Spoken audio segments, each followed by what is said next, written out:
I scream, you scream, we all scream for ice cream. Have you ever heard that funny saying before? Hi, it's Janet from my Barnyard View, and I bet Splat the cat has heard it before. Today's story, I scream for ice cream.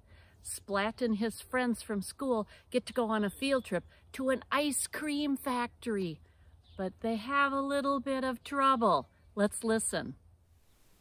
Splat the cat, I scream for ice cream, based on the creation of Rob Scotton. Splat the cat beamed in the back of the bus.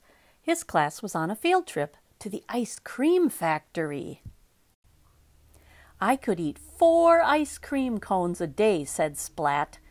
I could eat 15, said Plank.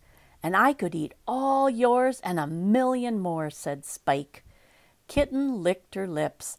I scream, you scream, we all scream for ice cream, the friends cried. At the ice cream factory, ice cream swirled in big vats. Pipes steamed, nozzles gleamed. Wow, said Splat, what a dream. The factory manager greeted them. I am Mr. Jellybean, he said. Who wants a tour? Hooray, sang the cats. I scream, you scream, we all scream for ice cream. Mr. Jellybean led the class to a back room. The cats' faces fell. There was a chalkboard, chairs, desks, but no ice cream to be seen. Mr. Jellybean cleared his throat. First, let's talk freezers, he said. Some are big, some are small, all are extremely cold. Mr. Jellybean talked on and on. He seemed to love his freezer theme, but the cats did not. Their eyes glazed over, their heads drooped. Splat began to daydream that he was making ice cream. He closed his eyes and leaned against a big red button. Beep! Emergency ice cream release. Alarms blared, lights beamed. Splat jumped and screamed. Steam puffed out of a big pipe. Then splat! Ice cream streamed out. It became a huge ice cream wave that grew and grew and flooded the factory. Now that's a lot of ice cream, said Plank, taking a taste. Yum! What happened? Mrs. Wimpy Dimple asked. I don't know, said Splat from under the chocolate chips. The class cleaned themselves up. Mrs. Wimpy Dimple counted heads. Everyone was there except... Seymour! Splat screamed. I have to find Seymour, he said.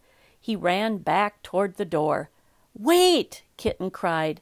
We'll come with you. We're a team after all. Inside, the team checked out the ice creamy mess. Let's look, they said. Be careful, Splat said. Seymour is so small, we may not see him under all this ice cream. With brushes and buckets, the cats cleaned and ate their way into the factory. Seymour, Splat called, but Seymour was nowhere to be seen. Then the team cleaned and ate their way through the next room. Seymour, Splat called again. The team continued until the factory gleamed, but it seemed Seymour wasn't anywhere under all that ice cream. Just then, a blop of whipped cream fell onto Splat's head. Splat looked up. Splat!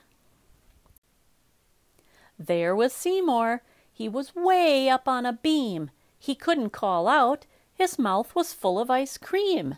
Seymour leaped into Splat's paws. Then Mr. Jellybean thanked the team. The factory is so clean. How can I repay you?